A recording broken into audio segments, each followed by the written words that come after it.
Always give your best. Never get discouraged. Never be petty. Always remember, others may hate you, but those who hate you don't win unless you hate them. And then you destroy yourself.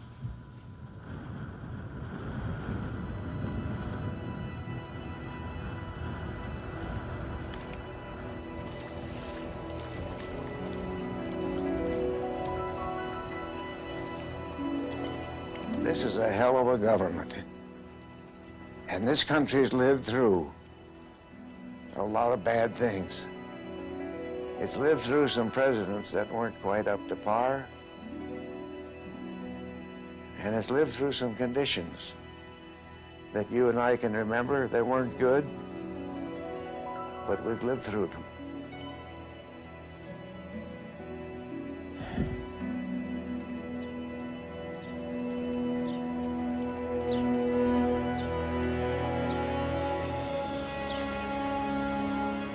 I don't think the public ever really understood the real sin, the crime, the import of Watergate. This was third world dictatorship. This was lawlessness. This was above the law and beyond reproach. These were people who had satisfied themselves that they could not be touched. 20 years ago, on June 17, 1972, in the dead of night, a group of men working for the committee to re-elect Richard Nixon president broke into the offices of the Democratic National Committee here at the Watergate office complex. So began not only the greatest political scandal of our time, but one of the great detective stories, too. From that day to this, much of what has come to be known as Watergate remains a mystery. What were the burglars really after across the street? Who started the cover-up? What did the FBI know and when? And who is Deep Throat, that mysterious individual who leaked precious information about the president's men, information that helped cause Richard Nixon's downfall? Tonight, we shall try to answer those questions. For those of you who remember Watergate, we shall offer some new information that may surprise you. For those of you who know nothing about Watergate, what follows is a story of power and corruption in this country, the power of a president to break the law, and the power of the people and the press to do something about it. It could happen again just as surely as it did 20 years ago. No one imagined then that what has been called a third-rate burglary could ever lead to the downfall of the President of the United States.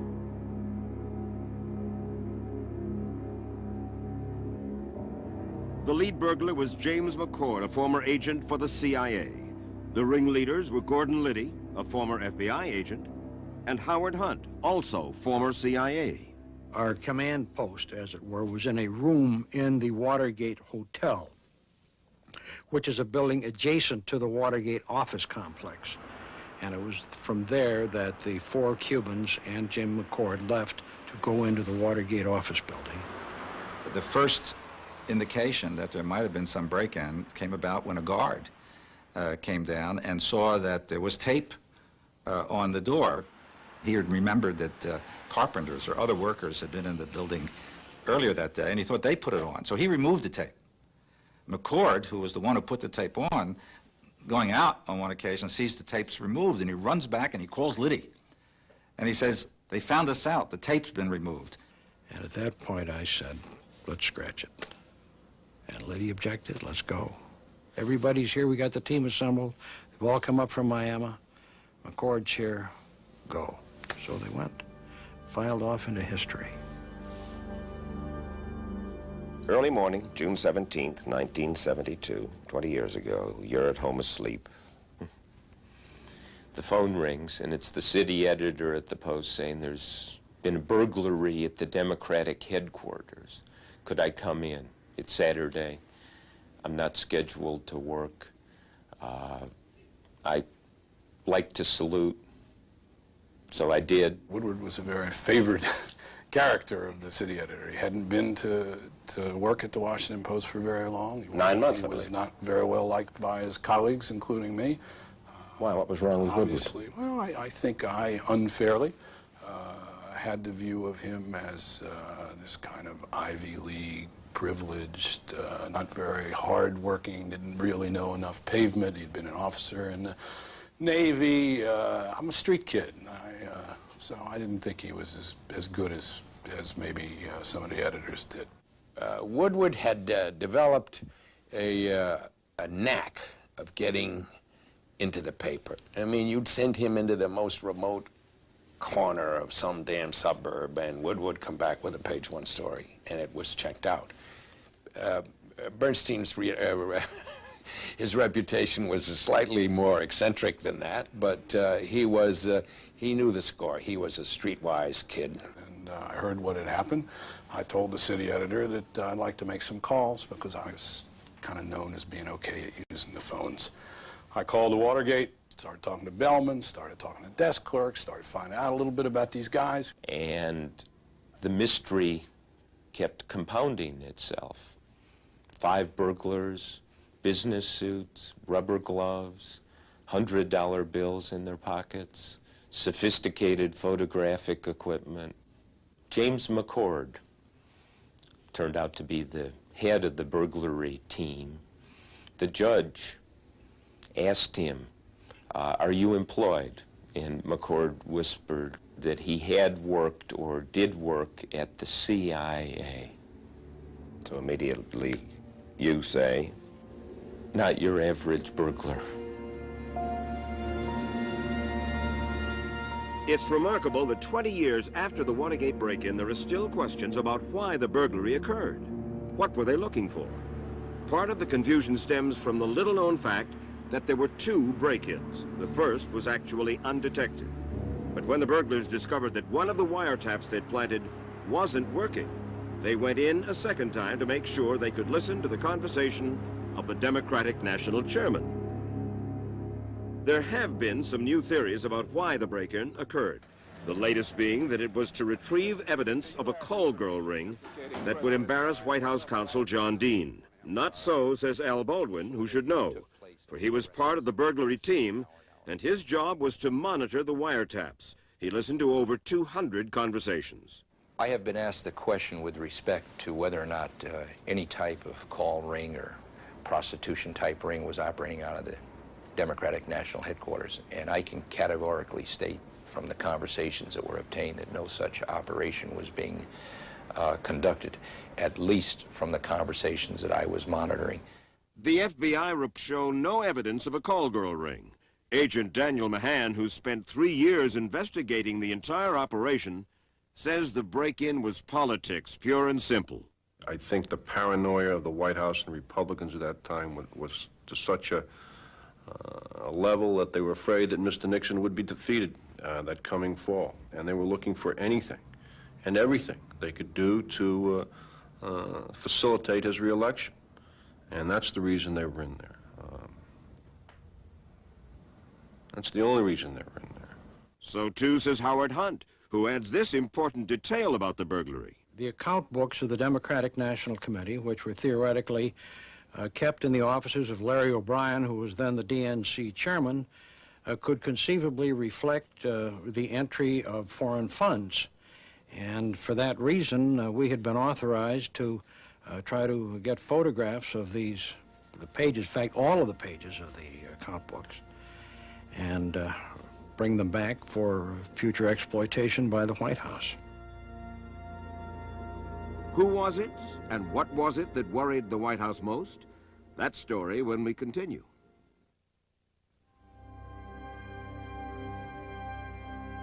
There was a secret government.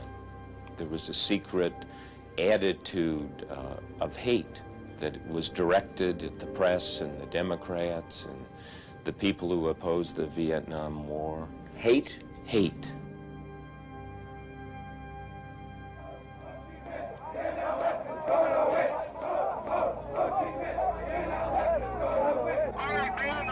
What destroyed the Nixon presidency didn't begin with a burglary in the late spring of '72. It began here at Richard Nixon's inaugural in the winter of 1969. His great triumph spoiled by anti-Vietnam War demonstrators. preserve, protect, and defend. The seeds for Watergate were planted on this day in a rage that would lead to a terrible end. Inaugural day was, for a lot of us, a very exciting, thrilling day, but it was a tough day too, because there were many people in the city that were protesting the war. They were visible to some people on the edge of the parade route, and it did set a fairly tense mood at the time that I think carried through for quite some time thereafter. Covering the protest that day for the Washington Post was a young Carl Bernstein. Watergate was basic to his presidency. It was not incidental. Watergate was intimately connected to his goals as president, which had to do with how the Vietnam War would be pursued and how we would get out of it. Really, Nixon's presidency always seemed to me to be about Nixon, his own aspirations, not the country. Within 5 months, Richard Nixon would authorize wiretaps on men inside his own administration because he believed they were subverting his efforts in Vietnam. And from there, the dishonesty, the dirty tricks, the descent toward Watergate was inexorable. The protests became more intense. At one point, more than 100,000 anti-war demonstrators were marching toward Richard Nixon's White House, where troops from the 82nd Airborne were billeted in the basement. It was a banana republic. It was a legitimate siege. And there was one weekend I couldn't go home, slept in my office because it was too hard getting in and out of the White House. You had buses all around the White House, cordoned off, and a couple of the buses got turned over. And then the tear gas hit, and there was a west wind, and it swept across the White House. And it wasn't just the anti-war movement that frightened the Nixon White House. There were the militant Black Panthers and the radical left, and leaks to the press that Nixon felt were sabotaging his foreign policy. And then not just a leak, but a gusher. On June 13th, 1971, the New York Times published the first part of a classified Defense Department study detailing the hidden history of the Vietnam War. Defense analyst Daniel Ellsberg had leaked what came to be known as the Pentagon Papers. One of the decisive moments in the escalation of Watergate from resentment, paranoia, siege mentality to crossing the line was a couple of meetings I was in when Nixon, in absolute frustration, and somewhat justifiable, in my opinion, was pounding the desk in the Oval Office saying, we've got to do something to stop these expletive-deleted leaks. I want those classified documents protected. And that's where the Plumbers began. That's where the Plumbers started. The Plumbers, a secret organization put together by the White House to plug press leaks by any means necessary. Working for the Plumbers were Howard Hunt and Gordon Liddy. The head plumber was Eagle Crow. Many things you look back and say, it's crazy. How could you have thought about these things? But you had to have almost been part of that and felt the intensity of it to see that we were to leave no stone unturned to try to find out why these things had happened. Everyone was suspected of leaks. We have learned that the craziness even reached the point of tapping the phones of the President of the United States. But as far as we know, the President was unaware that his own phone had been bugged in this way. That from a former Nixon aide directly involved with the Plumbers. In another bizarre move, the Plumbers broke into the office of Daniel Ellsberg, psychiatrist, hoping to find that Ellsberg had a connection to a foreign government. But the burglary yielded nothing. The operation had been approved by John Ehrlichman, the third most powerful man in the White House. And I think this was the beginning of a series of events that took place over the next 2 years that led to the downfall of that administration, because we stepped over the line for what we thought were good and sufficient reasons at the time. In retrospect, they were neither good nor were they sufficient. And it wasn't just a mistake, it was a serious crime. It's important to remember that what ultimately led to the Watergate break-in was driven by presidential politics, by Richard Nixon's fear of losing.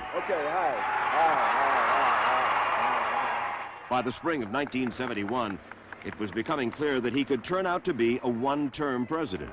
His popularity had plunged to its lowest since his election. The Democrats smelled blood. 4 of them declared for the presidency. But Senator Edmund Muskie of Maine was the clear front runner. And I think that candidate is me. McGovern was the candidate that, beginning in January, when I was tracking all the polls and would study the poll data daily, he was the one candidate that we wanted more than anything else, but never dreamt could ever get nominated. Who was the guy that you feared? Muskie. Muskie would have been a much more difficult candidate for Nixon to defeat. The documentation of what they intended to do about Senator Muskie is clear. Mr. Pat Buchanan, back in March of 1971, wrote a memo to Mr. Nixon and said as follows: if Mr. Muskie is not cut and bleeding before he goes into New Hampshire, he will likely massively win there. Another memo from Mr. Buchanan to the president, and he said, who should we get to poke the sharp stick into the cage to bring Muskie howling forth? More important, what kind of stick is more effective? Buchanan, then a Nixon speechwriter, denies any connection. But it was at that time that Donald Segretti received a call from a college friend who was working in the White House. About 3 to 4 months before I was due to be released from the military, I got a call out of the blue. From? Dwight Chapin, working in the White House. They asked me if I wanted to work in the campaign for Richard Nixon, the '72 election campaign. And what they really wanted you to do was? Dirty tricks. Dirty tricks. No 2 words are more synonymous with Watergate. And these dirty tricks began in the White House. You have to go back and realize at the time how astonishing it was to learn that really reprehensible dirty tricks were financed by the president's personal attorney, that the guy doing it, Donald Segretti, had been recruited not by Howard Hunt or Gordon Liddy, but by Dwight Chapin, the president's appointment secretary. We had the biggest fundraiser plan that we had ever put together. We were hoping to raise over $1 million and really enable us to continue in the race. We had it at the Washington Hilton. And what happened? Mr. Segretti, Mr. Chapin, and others determined to really disrupt that. And how'd they do it? We ordered limousines in the name of the campaign. We invited foreign ambassadors to arrive as honored guests. We ordered pizza, chicken. They sent thousands of flowers collect. And what was the result? Instead of dealing with the finance people that we had hoped to deal with, I was apologizing to ambassadors from the African states. I was arguing with the people who sent the hundreds of pizzas saying, why has this occurred? I was worrying about all of those things instead of doing what we wanted to do. You wrote some kind of a letter on Muskie stationery? Do you remember that one? Yes. We mailed it to Jackson campaign headquarters, hoping that they would believe it came from one of the other candidates. It was addressed to dear fellow Democrats, and you remember what it said, in effect? Yes. It was a letter widely disseminated, accusing Senators Hubert Humphrey and Scoop Jackson of sexual and alcoholic misconduct. It said that he had an illegitimate daughter named Mary Ann Kramer, born February 7th, 1929, etc., etc., etc. It was totally fallacious. None of it was true. And you were responsible for this? I was involved in that, yes. What it ended up with was pitting the Democratic candidates angrily against one another. By late spring, Muskie was finished. And the Republicans got the opponent they wanted, George McGovern. They destroyed the one centrist candidate who had the greatest possibility of beating President Nixon in the fall. What they had done was to destroy a candidate in another party to assure their own re-election. It, in my judgment, deprived the American people of a legitimate choice. What do Woodward and Bernstein say about Deep Throat? We'll be back in a moment.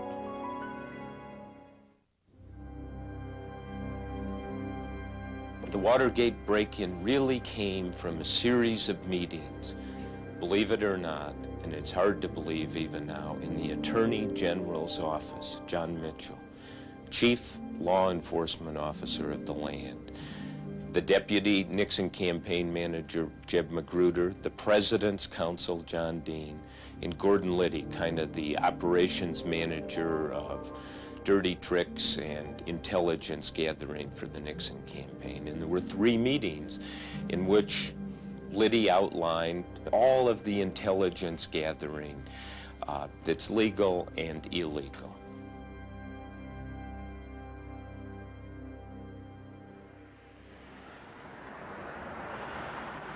The lights on the 8th floor at the Watergate complex across the street here immediately were turned off. In the early morning of June 17th, Al Baldwin's job was to act as lookout for the Watergate burglars. 3 individuals appeared on the 6th floor, the Democratic National Headquarters. These 3 individuals dressed in casual clothes, guns drawn. I immediately, on the walkie-talkie, said, "Well, we've got problems." Within moments, another communication comes over the walkie-talkie. "They've got us."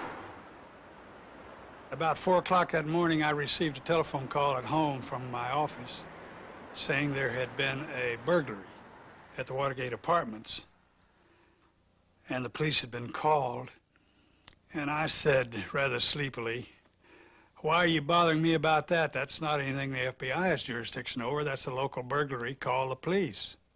And he said, "No, boss, it's a little different." He said they found some little round things with wires.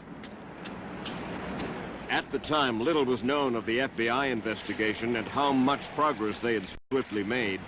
But now that the files have become available through the Freedom of Information Act, we know that the FBI was, in fact, gathering evidence with remarkable speed. And that had the White House in a panic. By the end of the day, we had fully identified the 5 individuals who had been arrested because they had given fictitious names at the outset. We also determined that another individual was possibly involved, and that was Howard Hunt. I have no comment. Later that evening, in examining everything that had gone on that day, I raised the theory, what was the CIA doing, if anything, in the Democratic National Committee headquarters? I decided right then and there to get in touch with Acting Director Gray of the FBI. Richard Helms at the time was director of the CIA. But that as far as the agency was concerned, we had nothing to do with this burglary or this operation. We knew nothing about it, and I wanted to assure him of that point. And then there was a week, or almost a week, of endless leaks of one sort and another. We didn't know whether they were coming from the Justice Department or the FBI or where they were coming from. But it seemed that there was almost a conspiracy to involve and entangle the CIA in this burglary. This bothered me a lot. If Richard Helms could have seen the notes of Nixon's Chief of Staff, H.R. Haldeman, written just a day after the break-in, he would have better understood. For the White House was already trying to manipulate the Watergate story by making the break-in look like a CIA operation. Idea, it said, to get it as confused as possible and keep up the idea of McCord's other employment, CIA.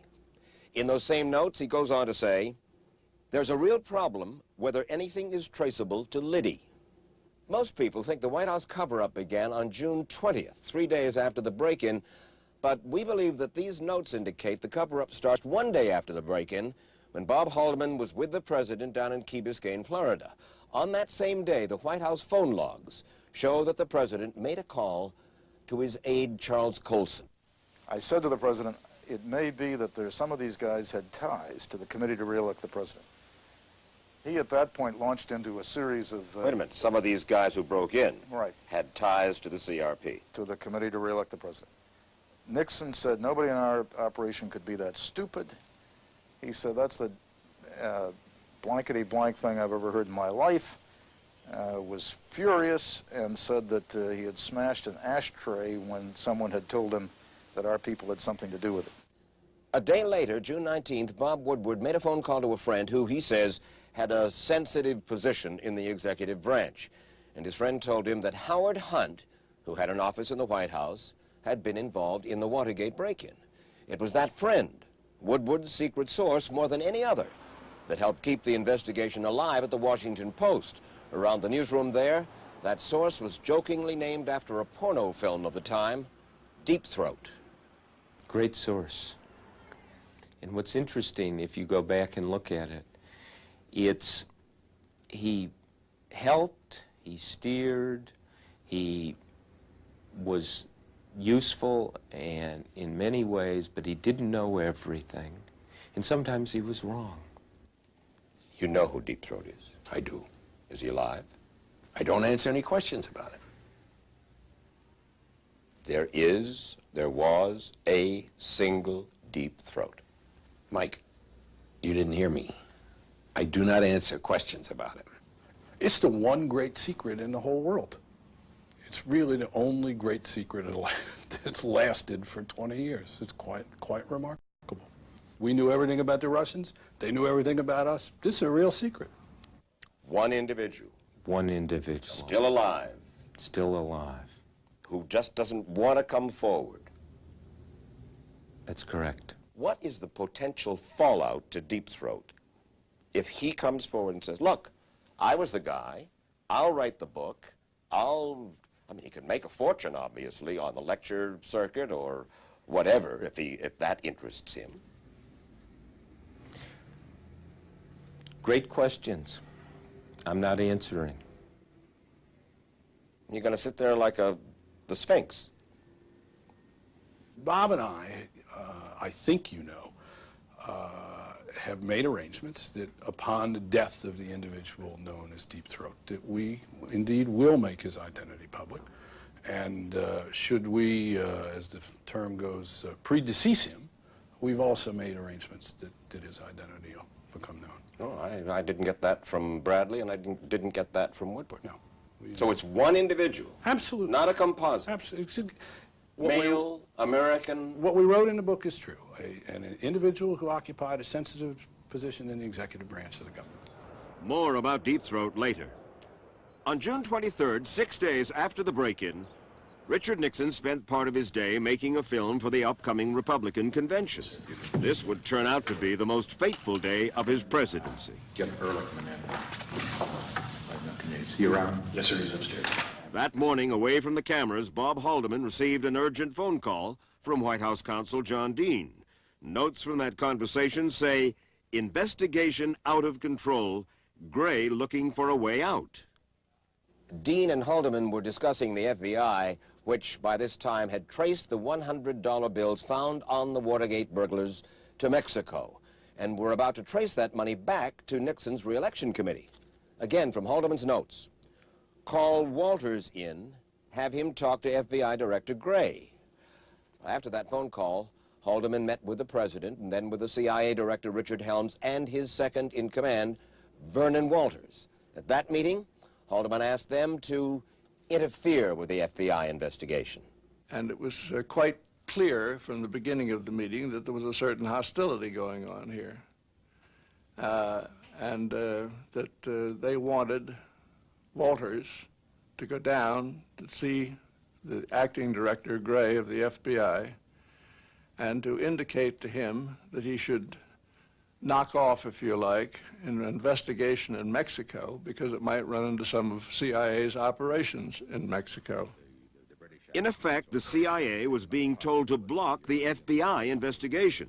But this misuse of the CIA would prove to be the act that brought down Richard Nixon, for it was a blatant obstruction of justice. Nevertheless, FBI field agents were charging ahead.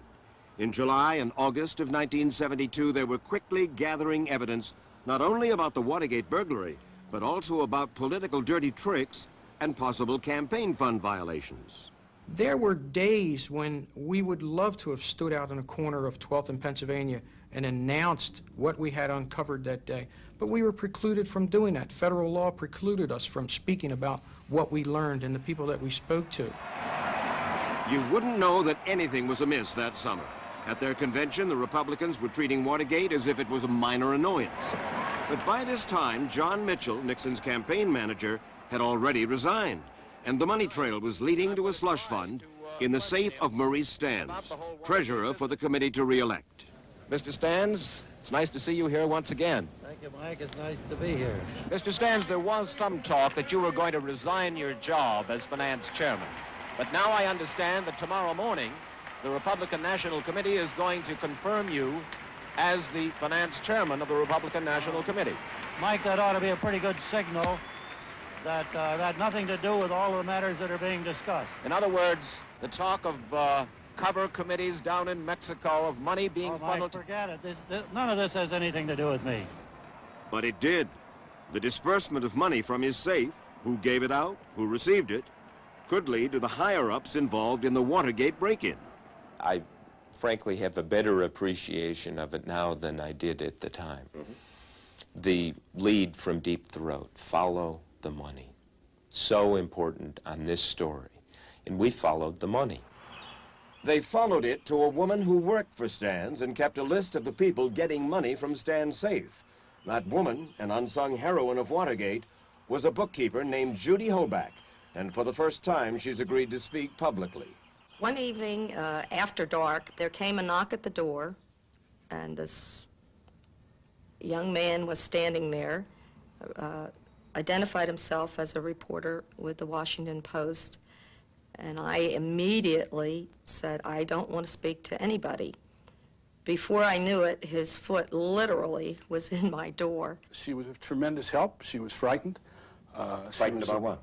She was frightened she was being followed. She was frightened of intimidation, of pressure, of losing her job, of the wrath of her coworkers.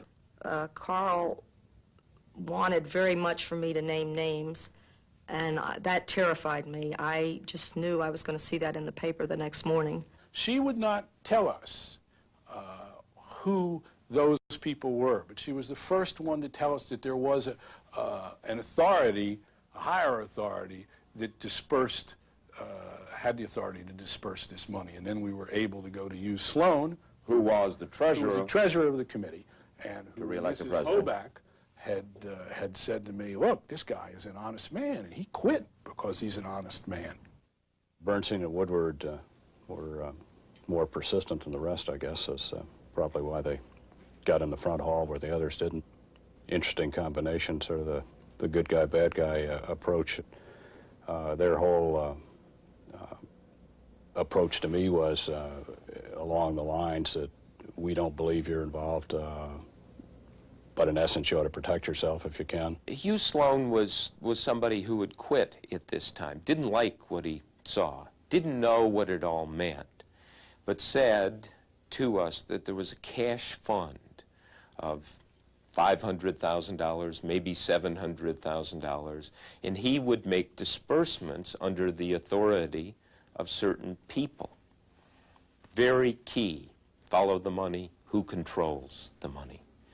And our stories in the Washington Post before the '72 election focused on this secret fund and who controlled it, and the key people were Haldeman, Stans, and Mitchell. And how much do you think that publicity attending this case is hurting President Nixon's re-election campaign? Not in the slightest. I don't believe it'll hurt in the slightest for the very simple reason that neither the president, obviously, or anybody in the White House, or anybody in authority in any of the committees working for the re-election of the president have any responsibility for it. 11:30 at night, 12:30 at night, Carl Bernstein calls the Attorney General of the United States at home and tells him what? Well, he said that they were running this story, that Mitchell controlled that money, and said they wanted to check this story with him. He said, well, are you going to run this? And if you are, Katie Graham's tit is going to get caught in a ringer. There you are. I said it. We reflected on the Attorney General's remark about where Mrs. Graham's arrangements were going to get caught, and we thought that they were serious about that. As it turned out, they sure as hell were. Well, were there actual things undertaken by the White House to get back at you people? Well, you know that Florida, that the FCC had this rule that all television license has to be renewed every 3 years. In the state of Florida, the Post owned 2 television stations. neither of which had ever been challenged in the history of television. Right. And suddenly there were 3 or 4 challenges, including Rebozo, including all the representatives of the Florida Committee to re-elect. V.B. Rebozo? V.B. Rebozo. Richard Nixon's best friend. Richard Nixon's best friend. Who else was on the White House hit list? That story in a moment.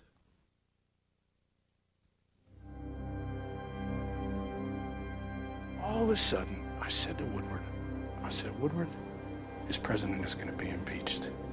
I don't know where that thought came from. I can remember feeling this chill go through me when I said it, because this was in September, early September of 1972. I said, this president is going to be impeached because of this. Even now saying it, I can feel it. It's very strange. And Woodward looked at me and he said, my God, you're right. The President of the United States. Just 2 weeks before the election, the Watergate burglars had been indicted. The polls show Nixon way ahead. Watergate stories are getting little attention from the press or the public. And then from Woodward and Bernstein, a blockbuster. You remember the story? Nixon's chief of staff. He had been named, they heard, in front of a grand jury as in control of the secret slush fund. $375,000. I sort of remember that, Mike. Yes, I do. Yeah. Now that you bring it up. And? But tell the story. Well, the story was that there was a secret slush fund, $375,000 under Haldeman's control in the White House for special tricks and for use as he saw fit. And we checked it, sent it back, checked it again, sent it back. To my satisfaction, it was right. And then in the lowest moment of the whole thing, the following morning, I'll never forget seeing... after printing it on the front page? Printing it on the front page, rather big. And there was Dan Shaw shoving a microphone into Sloan's face. I'd like my attorney to answer the question. I assume you're referring to the testimony before the grand jury as reported in the Washington Post this morning? Correct. Our answer to that is an unequivocal no. We did not, Mr. Sloan did not implicate Mr. Haldeman in that testimony at all. And my heart sank. It was just, it didn't seem to me how we could hedge a denial. It was just, no, the story was wrong. All the blood ran out of our system, and we wondered what had happened. Well, we made a mistake. What do you mean you made a mistake? We made an error. We said that Haldeman had been named before the grand jury, presumably by Sloan. I think we said by Sloan. When in fact, he hadn't been named by Sloan. I don't respect the type of journalism, the shabby journalism that is being practiced by the Washington Post. And I've stated that view to you. Now, you ask what motivates the Washington Post to do this? They'll have to answer for that. Well, it was desperate. I mean, it was desperate because it gave the silent colleagues a chance to say, see, the Post is out there all alone. And we're right to leave them all alone in that. And what happened to rescue from it? Well, they went back and back and back, and finally they came and said, we were wrong. It wasn't $375,000. It was $700,000. And the mistake which allowed Sloan to deny it was that he didn't tell the grand jury that because he wasn't asked. We were hurting. We'd written all of these things. Lots of people didn't believe them. We were out on one long limb, and there were lots of saws working on that limb. And no one is with you. I mean, no one. In October, we had one ally. Walter Cronkite. Walter Cronkite. At first, it was called the Watergate Caper. 5 men, apparently caught in the act of burglarizing and bugging Democratic headquarters in Washington. But the episode grew steadily more sinister. It wasn't up until your network gave 15 minutes of airtime to our stories in late October that our reporting got any prominence. Our colleagues in the press ignored us or disbelieved us. It was a big kiss from Walter. It was Bill Paley, the CBS equivalent of Katharine Graham, was not particularly happy about it. Yeah. All good work is done in defiance of management. Bill Paley, the man at the top of CBS, said, "What in the world are you people doing?" True. He said that to Dick Salant again, not to me personally or anybody involved in the program. The president of CBS News. He said, I thought we overdid it last night. I thought we used too much time. I think it's unbalancing the program appears to be some kind of a crusade or something of the sort. It would be better if it were shorter. And let's shorten it down to tonight. Don't take the same amount of time you took last night. This is Dick Salant to you. Salant to our production team. I didn't know till weeks later, maybe months later, I think months later, did I know that this was a direct Colson to Paley, Paley to Salant complaint. Oh, yeah. Bill Paley called me many times. I remember one Saturday morning in the fall of '72 and apologized for a 13-minute news segment on Watergate, which he said was in the middle of a political campaign, was violating the fairness doctrine. He said, "I've been talking to the news department trying to change them," and he said, I'm having difficulty, but trust me, I'll keep working on it. I had to, what at that time was a fairly high-ranking person at CBS News, tell somebody, as a call rather, and tell him to get his ass off this story. Because he's going to wreck the newscast, he's going to wreck the network. I mean, he's out there too far. Really? And at this point, what we were doing, and all we were doing, was the best of the Washington Post stories. I went through life saying this is the purest form of journalism in which I've ever worked, including magazines and newspapers. I had to back off of that when I learned the truth about the Watergate episode, since clearly top management had interfered with the broadcast. It is only since internal White House memoranda have been released that the ferocity of Nixon's attempts to muzzle the press has become clear. Item from Haldeman's notes. Hit rather about his attitude. You owe the president an apology. Why did they hate you so? They hated you. Well, it's now clear that's true. I think, one, because I insisted on at least trying to be independent. Two, because I worked for CBS News. I think there was a sense, exaggerated, but a sense that they had ways of influencing a lot of people on the beat, either through their editors or publishers or through granting of favors, all the ways that guys, politicians from county courthouses and city halls and state legislatures do it, but in very sophisticated ways. They had a sense with me, Mike, and look, I made my mistakes, but one mistake I didn't make was trying to please them. The Nixon landslide that was predicted seems to be turning into a reality. Richard Nixon is reelected. Landslide. Yep. Despite the Washington Post, despite Walter Cronkite's stories. Well, he got reelected, and that's the American way. No one had, it didn't change our conviction that something was rotten, but it slowed down our ability to do anything about it. We couldn't get it. We'll be back in a moment.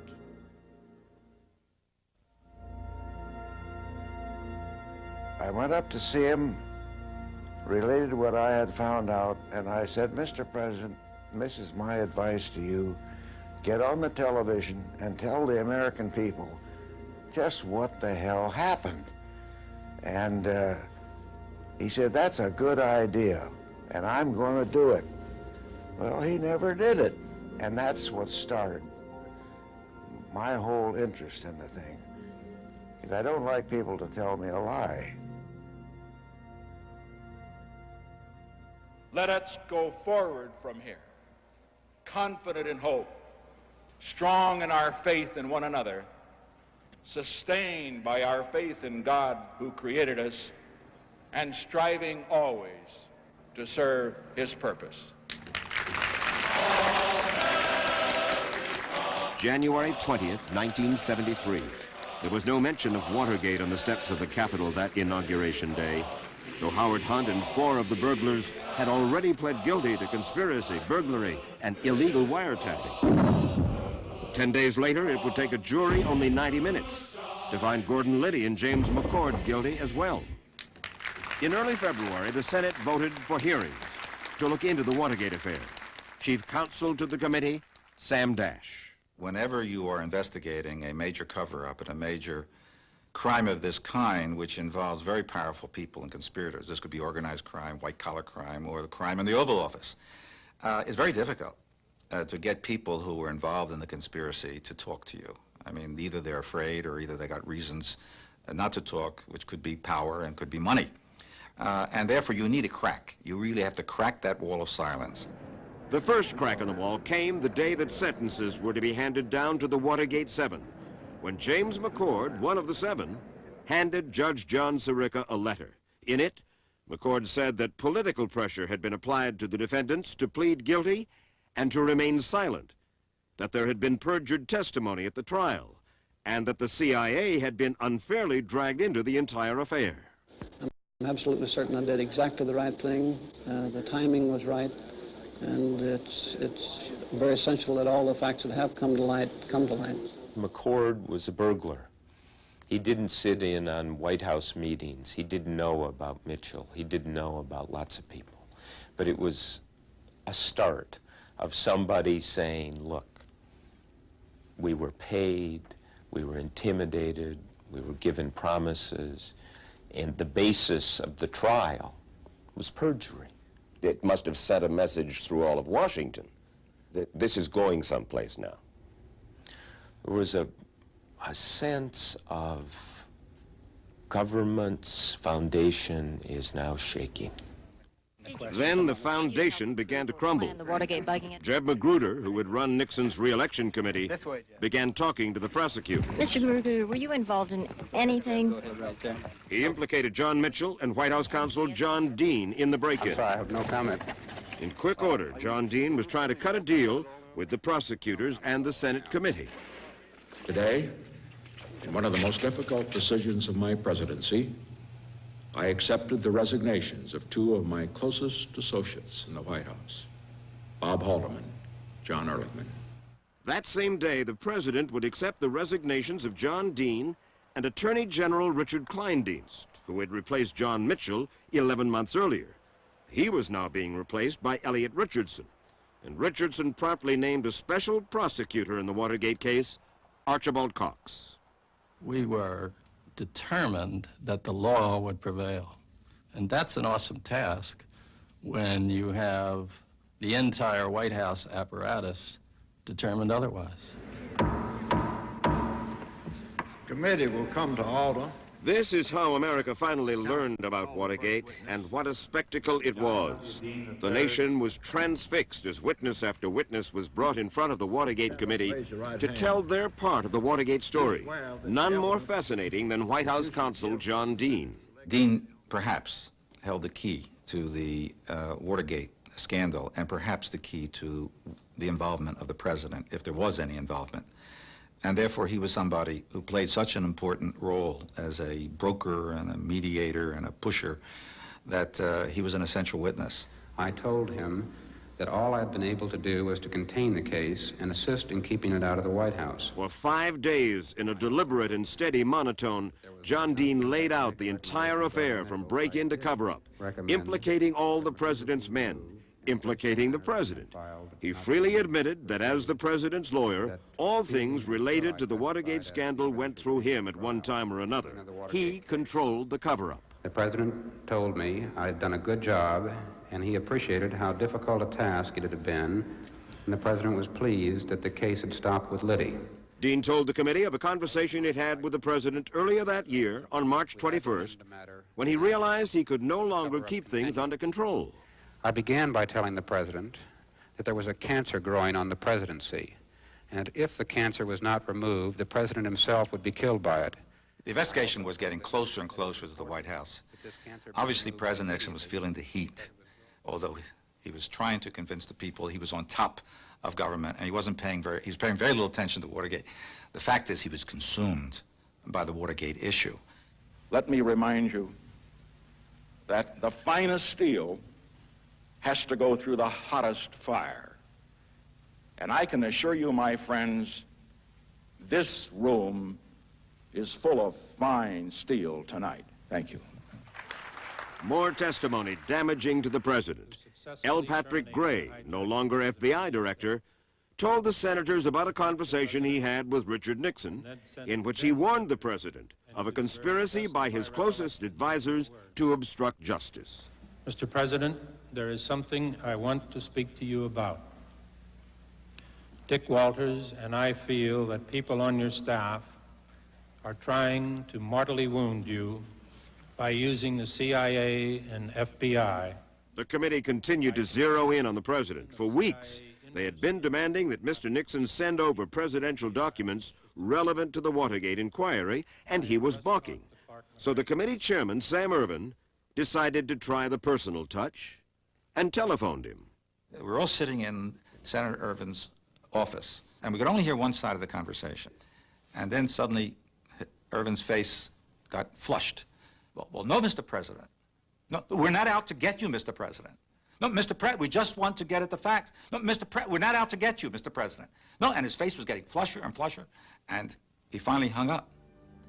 And he turned to us and he said, "You know what the president was yelling on the phone to me? You have to get me! You have to get me! You have to get me!" The president and Bob Haldeman on a tape you've never heard before. Stay tuned. I mean, my God, once the hearing started, I could walk from my office to the Capitol and never miss a beat in the television hearings. I could hear it. I could hear radio in the cabs. I could see it in offices. It overwhelmed the city. Mr. Butterfield, are you aware of the installation of any listening devices in the Oval Office of the President? I was aware of listening devices. July 16th, Alexander Butterfield, who was a deputy assistant to the president, shocked the nation. A taping system had been installed in the White House years earlier and was known to just a few Nixon aides. He didn't want to commit perjury, and so he was squeezed. And when asked a question, actually by a minority counsel, when asked a question relating to tapes, he said, "Well, I assume you know about it, but you're asking me about one tape." It wasn't one tape. It was a taping system that recorded 24 hours a day all the conversations in the Oval Office for the past 2 years. And boom, you know, what an explosion. What you're about to hear is the actual tape of a conversation between Richard Nixon and his chief of staff, Bob Haldeman. The Nixon tapes to this day are not available for broadcast, but we have managed to obtain one. And on it, in the irony of ironies, Richard Nixon wonders if John Dean had secretly taped the meeting in which Dean warned him of a cancer growing on the presidency. But the point is that's a real bomb, isn't it? Yeah. Sure is. That's what may be his bomb. In other words, you kind of I put that on the desk, says I got a recording of the President of the United States, and here's what he said. Well, it would be very hard if he did it. Then we'd say yes. Impossible. Well, not virtually impossible. If he did it, we'd say, "Yes, sir, that was a recording, and I was investigating." That's right. On the other hand, it'd be goddamn hard. I mean, you run that in the press, that'd be pretty. But well, no way to find out, is there? No, I really don't think it's so remote as to be almost beyond the realm of possibility. It doesn't matter nothing as we're beyond the realm of possibility. That's true. But yeah, but of course. He draws a sword on that. I think if that's the subject he has in mind, that he's just going to do it on the basis of his own, his own record afterwards. That's right. Oh well, on that we'll destroy him. And he's his word against, from the basis his word against or something like that. His word against the president's. The tapes would be irrefutable evidence of guilt or innocence, and Special Prosecutor Archibald Cox immediately subpoenaed 8 of them. The battle was joined. If I were to make public these tapes, containing as they do blunt and candid remarks on many different subjects, the confidentiality of the office of the President would always be suspect from now on. While the fight over the tapes escalated over the next 3 months, even more staggering events were unfolding. On October 6th, war broke out in the Middle East, causing a confrontation between the United States and the Soviet Union. Flatly deny the assertions. In the same week, Vice President Spiro Agnew was forced to resign. in yet another scandal involving charges of income tax evasion. Well, I had the feeling the country was collapsing because you see the President of the United States wounded, flailing around trying to defend himself before Archibald Cox, and I'm engineering the resignation and keeping out of jail the Vice President of the United States. A terrible moment.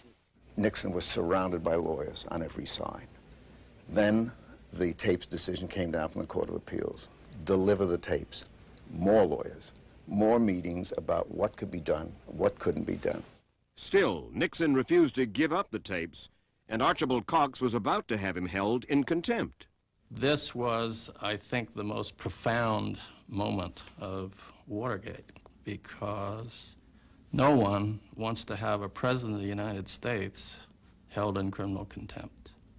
So Mr. Cox was explaining why he felt he had to take this step of proceeding forward despite the president's apparent orders as chief law enforcement officer under the Constitution of the United States. While it was not clear who was constitutionally on the side of right, it was abundantly clear who had the power. And the result was what came to be known as the Saturday Night Massacre. This is a special report. Here is CBS White House correspondent Dan Rather. Good evening. In breathtaking succession tonight, the following historic events occurred. The President of the United States demanded that the Attorney General fire Special Prosecutor Archibald Cox. The Attorney General, Elliot Richardson, refused and resigned. The President then ordered the Assistant Attorney General, William Ruckelshaus, to fire the Special Prosecutor. Ruckelshaus refused. The President immediately fired Ruckelshaus. Solicitor General Robert Bork was ordered to fire Special Prosecutor Cox. He did. The FBI, acting upon orders from the President, sealed off the Special Prosecutor's office. I must say, I suppose that human emotions take over in this kind of occasion, because one thinks that in a democracy maybe this would not happen. It was an instantaneous reaction, and a lot of it was from Republicans who were disgusted that their man, Richard Nixon, had said, "I am above the law, and I'm going to fire the guy who's trying to uphold the law." And it was pretty clear to us that this act of trying to abolish our office, firing Mr. Cox, to me, it was just a straight obstruction of justice. I think that the impeachment process was tremendously accelerated by the firing of Cox, by the reaction to the resignation of Richardson and Ruckelshaus, by the huge media din that took place at that point, that treated this thing as if it were World War III breaking out. I mean, everything else was drowned out. You didn't even know that there was a crisis in the Middle East at that point. And I think that really was the second stage rocket that put the impeachment process into orbit, from which it never descended until the resignation. All those in favor. 3 days after the Saturday Night Massacre, 22 bills of impeachment were introduced in Congress, and the President released the subpoenaed tapes. There would have been those who would have said that the President is defying the law. This President does not defy the law. The first day in November, Leon Jaworski was sworn in as the new Special Prosecutor, and his first confrontation with the President was a stunner. A critical tape recorded 2 days after the break-in between Nixon and his Chief of Staff, H.R. Haldeman, had an 18.5-minute erasure. President Nixon today has agreed to permit court-appointed electronic experts examine the tapes to determine once and for all the absence of any alteration to the tapes. Those experts found the 18.5-minute erasure was deliberate, not accidental. There's so many tapes, there were so many meetings. It really is an incredible amount of evidence, and they would have had to have something like the 18,500-minute gap to get it all erased. Here is another tape, also a conversation between the President and Bob Haldeman. On it, they discuss the charges that hush money was paid to the Watergate burglars. I just don't know how it's going to come out, though. That's the whole point. And I just don't know. Is that when I was serious, when I said to John at the end there, I said, "God damn it, all these guys that participated in raising the money and so forth have got to stick to the line that they did not raise this money to obstruct justice. Well, I sure didn't think they were. I didn't think they were, and I don't think they did. Well, With maybe some exceptions. right, right. I think now we pretty much know what the worst is. I don't know what the hell else they could have that's any worse. You know what I mean? Unless, you know, That's right. unless there's, you know, I mean, I don't know that unless somebody's got some piece of paper that somebody signed or some goddamn thing, but that I doubt. It doesn't appear that there is such a thing. On March 1st, the Watergate grand jury indicted 7 people, including Haldeman, Ehrlichman, and Mitchell, and named the president, Richard Nixon, as an unindicted co-conspirator. The committee will be in order. The House Judiciary Committee had been gathering evidence since January on articles of impeachment, the impeachment of Richard Nixon. And for them, the best evidence to make their judgment was the tapes. Everyone wanted them. This committee, the special prosecutors, everyone. On April 11, the Judiciary Committee issued a subpoena for 42 additional tapes. As a compromise, the president offered edited transcripts. They include all the relevant portions of all of the subpoenaed conversations that were recorded. No one was buying. The matter would have to be decided by the Supreme Court. Think of this: the United States of America versus Richard Nixon. The stakes were never higher. The court decided, 8-0, that the president must turn over the tapes to the special prosecutor. It was a monumental decision. For the first time, you really had a ruling that a president of the United States is not above the law, that the law will prevail over a president's desire to keep something secret, even though that something is quite relevant to proving a crime. Mr. Wright. Aye. Miss Jordan. Aye. Over the next week, the House Judiciary Committee voted on 3 articles of impeachment. No. They all passed. Mr. Rodino. Aye. Before the full House had a chance to vote on whether or not to put the president on trial, the White House released one more tape, the meeting between Haldeman and the president 6 days after the break-in. And there was the smoking gun. Nixon clearly telling Haldeman to obstruct justice by getting the CIA to block the FBI investigation of Watergate. No one could defend that. And I just blew my stack. I said to my colleagues, this is all I'm going to take. I'm going up and talk to the president. I didn't know what the hell I'd talk about, but I was going to go up and talk to him.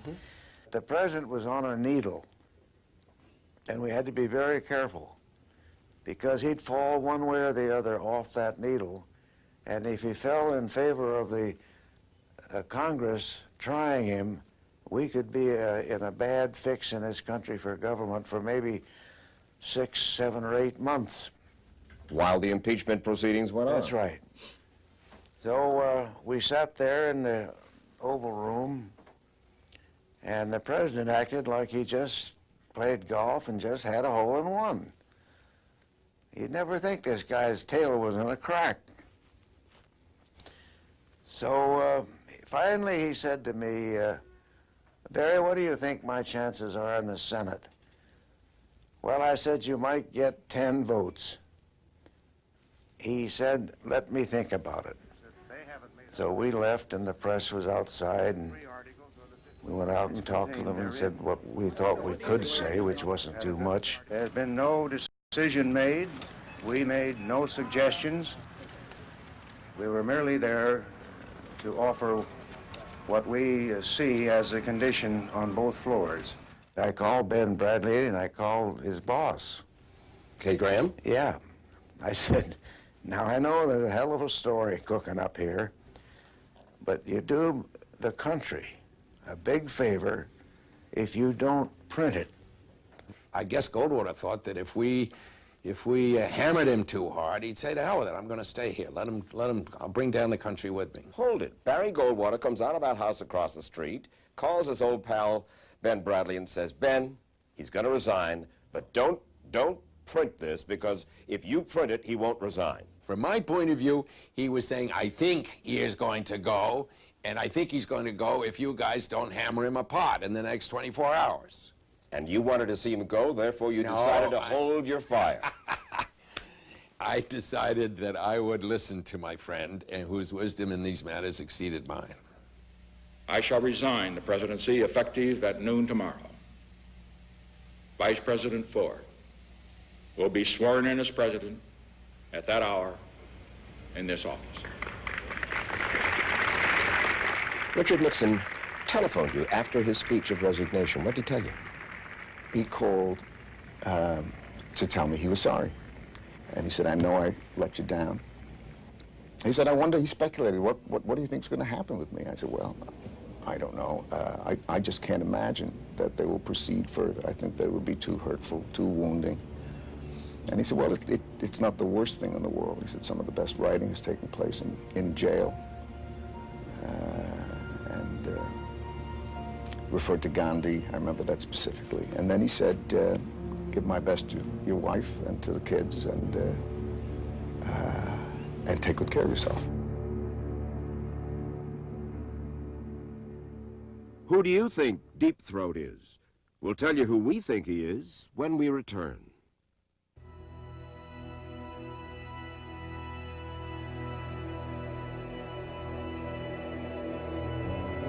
I don't believe that Deep Throat was an FBI official or an FBI agent.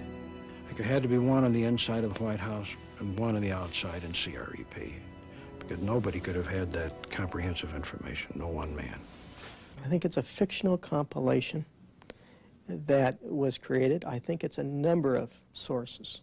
Might have been Al Haig. I mean, I find that really hard to believe that it would have been Al Haig, but I am not. Trust me, I'm not. I mean, everybody has his price. If there were a Deep Throat, we would have long ago seen him. You won't get it out of me. Not the best day you ever had. And so we are left with everybody's favorite final question. Who was Deep Throat? Well, tonight, Woodward, Bernstein, and Bradley have stated unequivocally that Deep Throat is not a composite character, that he is real. He is a man who is alive and still wants his identity protected. What Woodward and Bernstein have written about Deep Throat, they say, is absolutely true, including the dates on which Bob Woodward supposedly met in Washington with Deep Throat.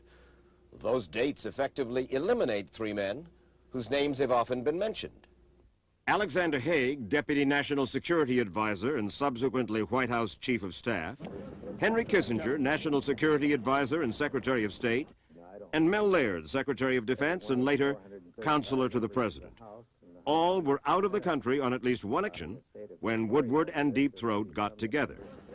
It is not inconceivable, but hard to imagine that some relatively unknown figure in the executive branch could have known all that Deep Throat knew. The FBI has long been a focus of attention because much of Deep Throat's most detailed information involves that agency and its leadership. Mark Felt, the Deputy Director of the FBI, who Richard Nixon once said was Deep Throat, claims he only met with Woodward once during Watergate, and told us, in fact, that he refused to cooperate with Woodward whenever Woodward called him. Woodward incidentally describes Deep Throat as a heavy smoker, and Mark Felt says he gave up smoking in 1943.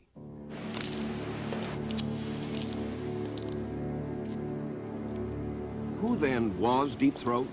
It has long been a guessing game with Watergate buffs. This was the Hollywood version in the film All the President's Men. And Bob Woodward has led us to believe that, in fact, the garage in this movie looks very much like the one where he used to meet with his famous friend. And the director of the film told us that Woodward indicated to him that the actor playing Deep Throat was not miscast. Does the real Deep Throat look like this man? Or has Bob Woodward cleverly disguised his identity in order to protect his source? Can you tell me what you know?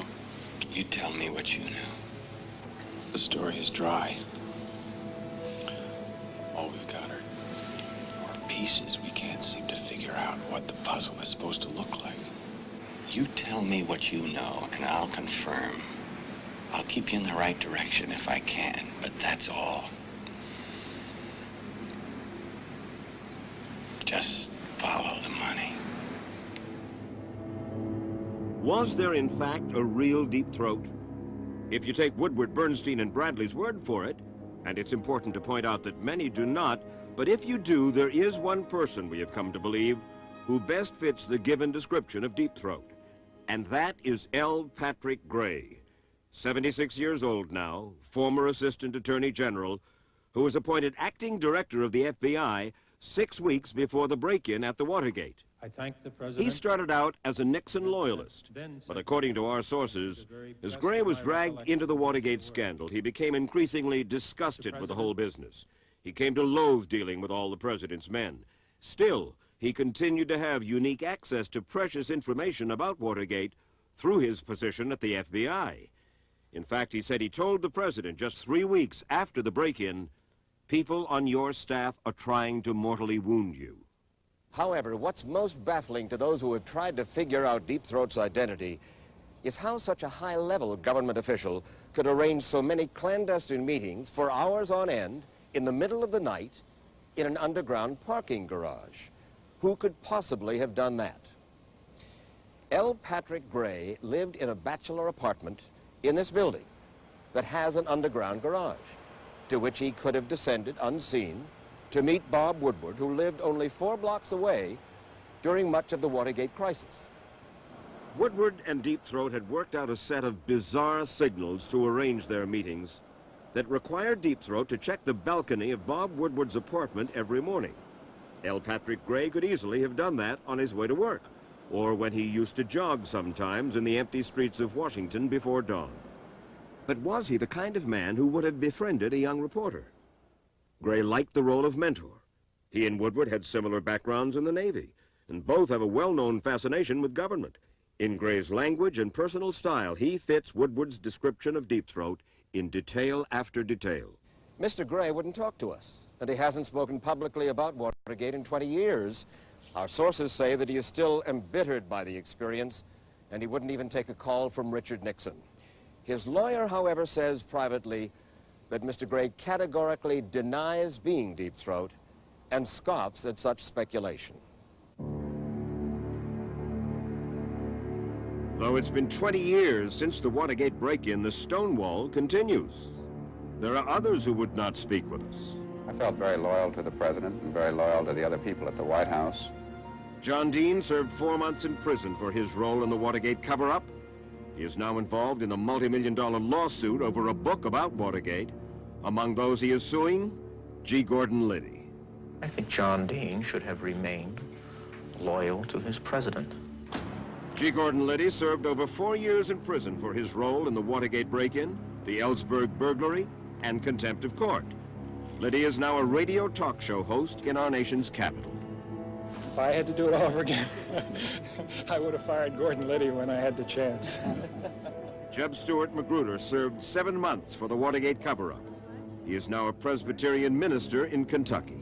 I know that legally and morally, I am totally innocent. H.R. Haldeman served 18 months for the Watergate cover-up. He now manages a number of successful investments in California and Florida. I don't feel guilty. I know I'm not guilty of the charges. John Ehrlichman served 8 months in prison for his role in the Watergate cover-up and the Ellsberg break-in. He is now an environmental consultant in Georgia. You're prettier than ever. Oh, thank you. What, can you characterize your testimony in there? Yes, it was long. John Mitchell served 19 months for his role in the Watergate cover-up. He died in November of 1988. But I'm certainly relieved that this is all over with now and I can start getting my life back together again. Donald Segretti served 4.5 months in prison for distribution of illegal campaign literature. He practices law in California. The sentence imposed by Judge Gazelle was a just one. Eagle Krogh served 4.5 months for his role in the Ellsberg break-in. After several attempts, Krogh was reinstated to the bar and practices law in Washington state. Hugh Sloan left Washington during the Watergate crisis. He now runs an auto parts company in Michigan. Judy Hoback is still keeping books, now in Florida. Henry Ruth is a defense lawyer for white-collar criminals in a national law firm. Sam Dash is a law professor in Washington, D.C. Howard Hunt served 33 months for the Watergate burglary. Hunt has been author of over 70 spy novels. Charles Colson served almost 7 months for obstruction of justice in the Ellsberg case. He now runs the Prison Fellowship Ministry in Virginia. Some unforgettable moments from the time of Watergate, coming next.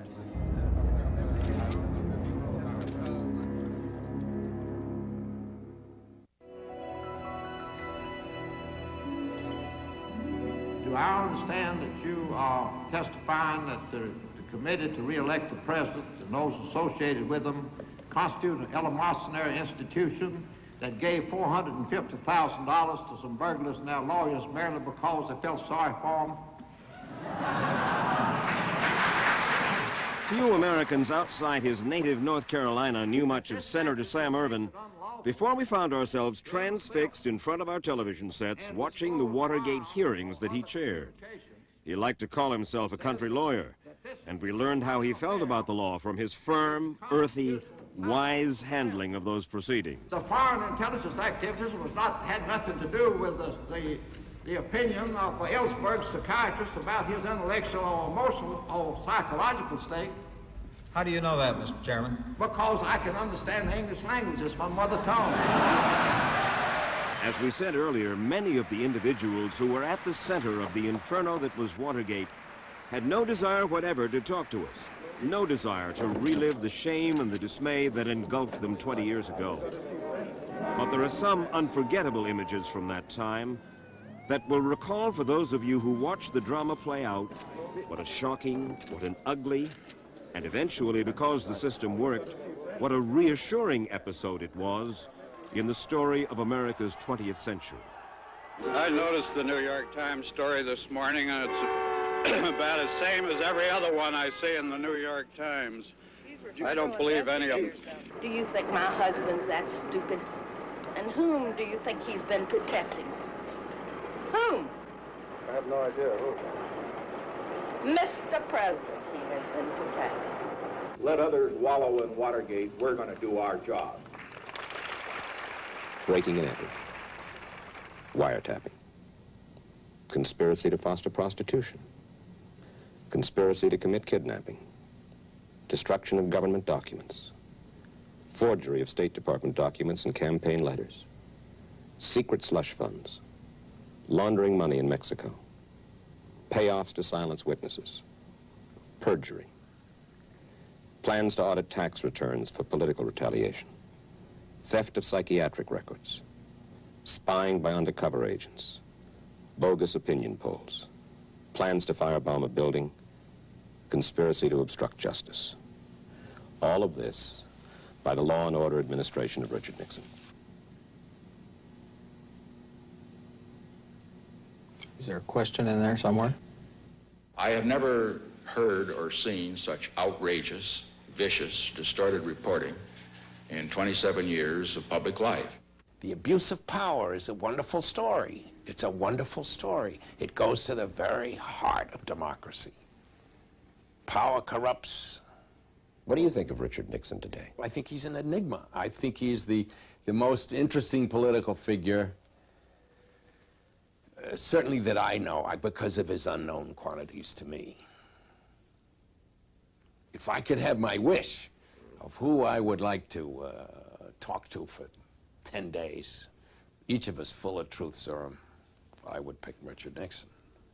Everyone listens to Nixon. He's the most fascinating political figure of this century, even now. No question about it. He has no political power, and his effort to portray himself as kind of an American version of the retired Winston Churchill, writing books and dispensing wisdom, will get thrown right back on its ass when the historians dig into the Watergate record. There's nothing like it, and there's going to be more of it, and people are going to realize and connect the dots and say, my God, we had a criminal president. I don't think there's any question that Richard Nixon was paranoid about enemies. He saw them everywhere. He lived in a kind of an atmosphere of me versus them. You could see it in his eyes. His eyes are kind of shifting as if they're there. They're somewhere in the walls. They're somewhere in the room. I actually saw him one night at a White House state dinner with his eyes, strangely enough, going around the molding of the room like this. And people were all looking up to see. I was looking up. I thought he was seeing a mouse or something up there, you know. May 19th, 1974, the NAB convention down in Houston. You get up to ask a Watergate question. Thank you, Mr. President. Dan Rather with CBS News. You identify yourself and the audience applauds. The president asks, "Are you running for something?"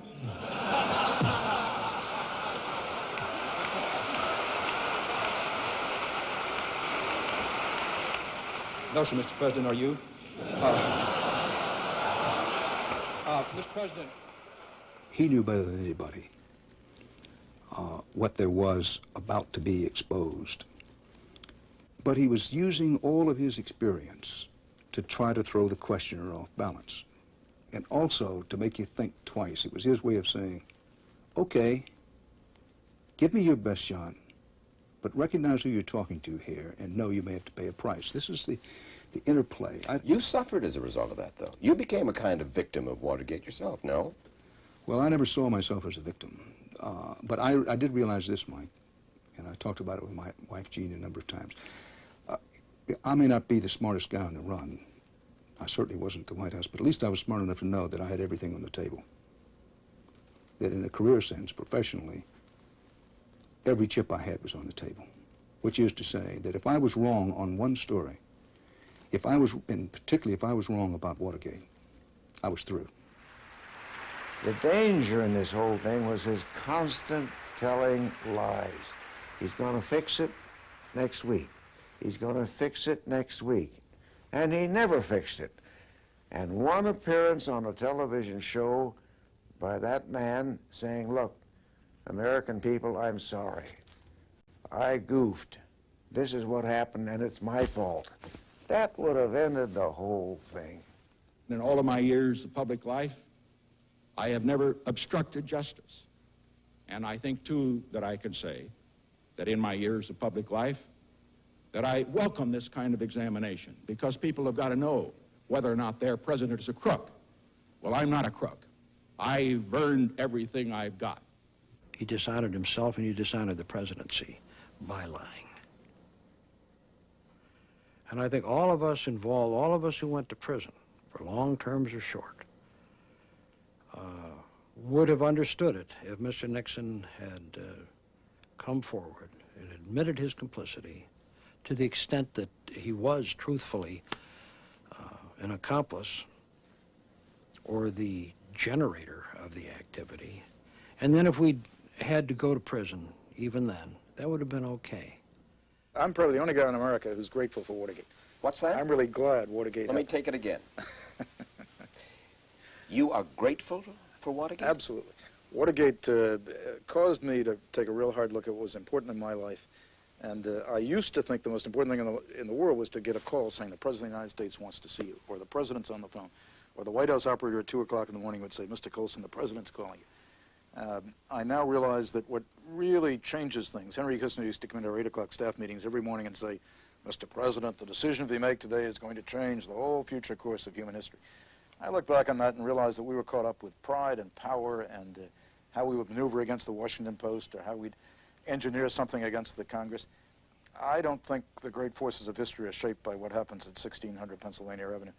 I've come to realize that what happens in the human heart is important. And one of the interesting footnotes of history, I suppose, is why I went to prison. I went to prison because you interviewed me, Mike, and in the course of a 60-minute interview, you asked me how I could be a Christian and still defend the kinds of things that Richard Nixon did and said in the White House that were then being disclosed in the tapes. We were sitting in the playroom of Senator Harold Hughes. Senator Harold Hughes, Democratic senator from Iowa. I called up my lawyer the night after I did the broadcast with you and 60 Minutes and said, David, I want to plead guilty. And he said, you're crazy. And that next week, we negotiated with the Watergate prosecutors. I told them what I had done, and we did not plea bargain for a light sentence. I told them I wanted the sentence determined by the court, and that was it. I went to prison. The lessons of Watergate are just, I guess, go into government and understand what the government rests upon, which are clear constitutional principles of limited power, take it seriously, and when you're asked or feel that you're impelled to try to do something beyond that, don't do it. the sad residue of Watergate was so many people saw that their president had lied for 15 months and saw it so vividly and directly that a basic cynicism started in this country that has deepened, and deepened in a way where I think when you see things out of Washington these days, I know I live in Arizona, I don't believe anything that comes out of Washington. It seems to me that both political parties are in some kind of conspiracy for some reason not to tell us the truth. The lesson of history is you never win the battle of freedom by one battle. You got to keep fighting. You got to keep ever vigilant. It's like cleaning the kitchen of roaches. You know, you can spray once and they'll be done for a while, but the damn roaches come back again, similar to the corrupt politicians. You got to keep spraying. And that's the lesson, that you can't rely on the system working once. You got to keep making it work. And it takes courageous congressmen, courageous press, and courageous people to hold as high a person as the president accountable. The best lesson in an episode that was so full of ironies and odd, strange, moving, exciting, dismal transactions. But it's I found it very moving, and it went really to the heart of the problem that Richard Nixon had. And it's fair to say that in the manner of his departure from the presidency, he performed a signal service when he said to the gathered troops, always give your best, never get discouraged, always remember, others may hate you. Those who hate you don't win unless you hate them. And then you destroy yourself. That was an insight that Nixon shared with the country, and that in a way since then he has largely lifted that incubus of hatred, being out of politics. But he was himself a president who hated. He was, and he knew it, and that's why he said that. And that was one of the most eloquent pieces of presidential prose in the history of the American presidency. What we started to have a comprehension of in those last weeks was a Richard Nixon as a human being. I think the country, as well as ourselves, started to see more of Richard Nixon as a human being in those weeks than we had seen in the previous 30-whatever years. So it was impossible not to have some feelings for, this hadn't happened to any man in the history of the country. President Nixon accomplished some good things as president, and I think history will note those good things. I think the opening to China simply reminds us of what potential for greatness Richard Nixon had. And I think history will record the good things that Richard Nixon did. But Richard Nixon himself has said that he let down the American people, and that he will always have to answer for that.